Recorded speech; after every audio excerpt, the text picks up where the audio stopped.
Rick, my man, Hey, how you doing, buddy? I'm doing good, man. Hey, so I wanted to kind of share a little bit about, letting go of the past. And so I thought I'd start with a little parable story that Eckhart Tolle shared, and it's about two monks, okay? It's two monks and a person by the river. So in this particular story, Eckhart is telling about these two monks in a long, long time ago. They're on their way to another village, but they have to cross a river. As they approach the river, they notice a person crying by the river. And the person says, my baby is on the other side, but I can't get to him because the river water is raging. So it makes it very challenging to pass. So now, before the monks touch the person who happens to be female in this particular story, they've taken a sacred vow that they're not supposed to touch women at all. So, but when they come upon this situation, one of the monks picks the woman up and carries her across the river to be reunited with her baby. She thanks the monks and they go on their way. So the monk who carried the baby notices that the woman, that the other monk is very distressed. He's frustrated. His breathing is elevated. He can tell that he's angry. And so he looks at him and says, brother, is there a problem? And he says, yes, we took a sacred vow not to touch women. And he said, brother, I put her down a mile back. You're still carrying her. And then they went on their way. And I just thought about these perceived hurts and slights and things like that from my past that I've carried with me in stories about people. And I bring them and project them into the future, and they continue to cause me suffering and diminish my capacity to be present as well as be loving to other people. And Rick, I got to remember that that event happened a long time ago. I put that down. There's nothing more I can do about it, and to live in the present moment. And so I've known that story, for a couple of years now, and I think about that all the time, that I want to ruminate about something that's already happened. So most recently, we lost a dear friend, you, myself, and other people in our little community back last year. And she was very, very like inspirational to us. And so we created this tribute book with photos, and people wrote they acknowledged her in the book, and we want to share it with her family, her husband, and her four children, and want to share it with them as our way of celebrating her life and what she meant to us. And in that book were people that disconnected from our community several years back. There was an event that happened that we talked about in one of the podcasts, and people chose to go into a different direction. And while I was very accepting of people going into a different direction, well, maybe I wasn't totally accepting, but what I did tell myself about that situation, and I meant it, was that I accept people's choice to go into a different direction, and I wish them well. But every time I would think about one or two of those people, I'd have to remind myself, no, this is how we feel about that. We're not upset. We're not judging anybody.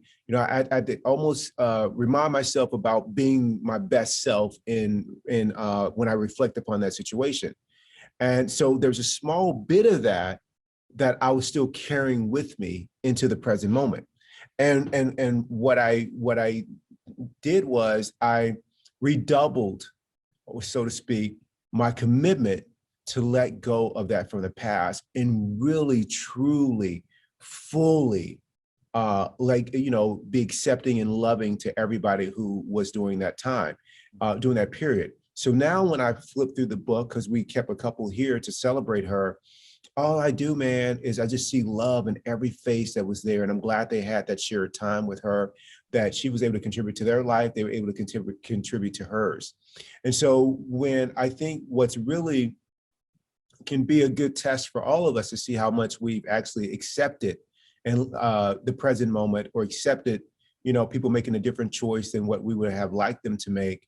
And we've also let go of a hurt from the past, or perception that we were hurt from the past, is to, when that person's name is brought up, when that event is brought up, When you see a photo or something that reminds you of that time and that person, does love automatically come up in you? Or is there a little bit of tinge of suffering that you feel? And if it does, there's nothing wrong with it. Just understand that that area needs a little bit more work, and a little bit more work there so it can free you, and you can kind of create a little bit more space to be even more loving. And so by having this exercise just a few days ago, I have really, you know, got rid of that little residual that was still there of not completely letting go. And so I'm no longer carrying that with me.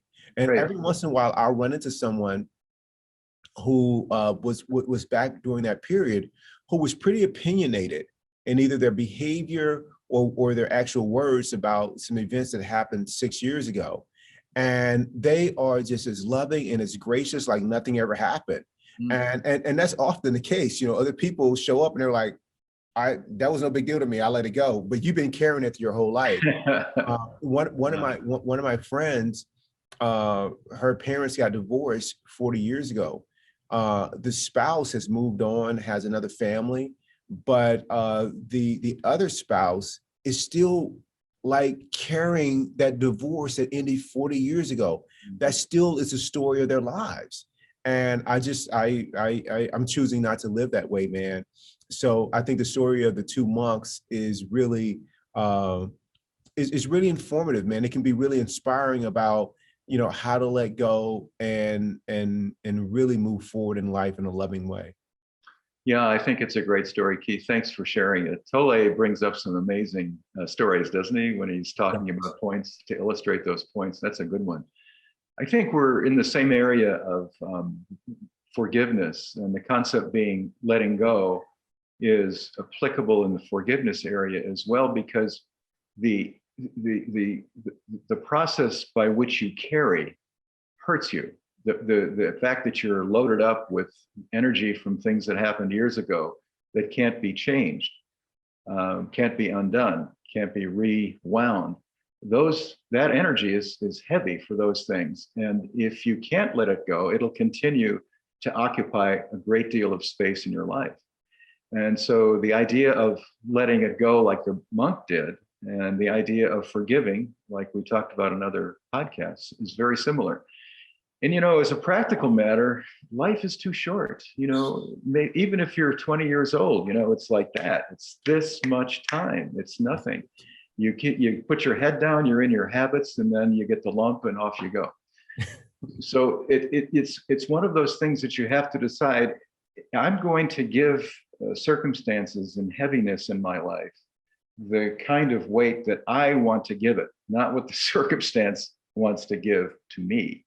It's still your choice. You have a limited amount of time, and you don't have all of the time in the world. In fact, I would argue that you have virtually none. And I speak for myself, but I think the point of it is that life is short. You know, I wanted to share, I was thinking about this the other day, and I'm a big fan of Mary Oliver. And I know you are as well. Who's a wonderful poet. She's passed away, but she has a number of excellent poems. And same with David Whyte, and his name is spelled W-H-Y-T-E if you want to look up David's work. Mary Oliver did a wonderful poem years ago called Wild Geese, that I listened to her read. It's available on YouTube almost every day, and it still gives me chills. Another one of my favorites, I'm going to give you a little quote from, is called The Summer Day. And let me set it up for you. So Mary Oliver was a poet who lived in New England. She moved to Florida, and that's where she was living when she passed. But most of her poetry was written in New England. Often she would take a little book with her and write down things that inspired her about nature. She went on a walk every day for 5 or 6 miles and had little tidbits of observations about nature that would inform her poems. And she was diligent about studying nature, and however long it took, she would take that time to go through it. And she is sitting, she's kneeling, get this picture. She's kneeling in a wheat field in New England somewhere. like she's almost praying, but instead of praying, she's looking at a single shaft of wheat. And on that wheat is a grasshopper. And the grasshopper has those compound eyes that are looking everywhere. And she's trying to figure out what in the heck this grasshopper is up to. And so she starts thinking about it, and she comes to the conclusion later as she writes the poem that this is what was important. I'm just going to read a little snippet of it. And the poem again is The Summer Day. This is just a little snippet regarding that grasshopper. She's talking to the grasshopper kneeling. Tell me, what else should I have done?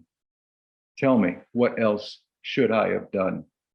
Doesn't everything die at last and too soon? Doesn't everything die at last and too soon? Tell me, what is it you plan to do with your one wild and precious life?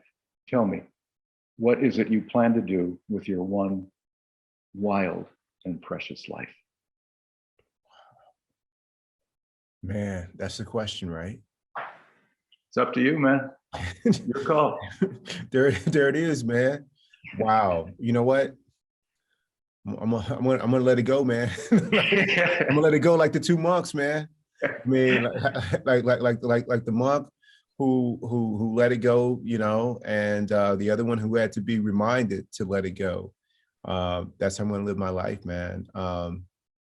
You know, as I continue on this journey, Rick, I made a choice to stop having opinions about how other people should be living their lives.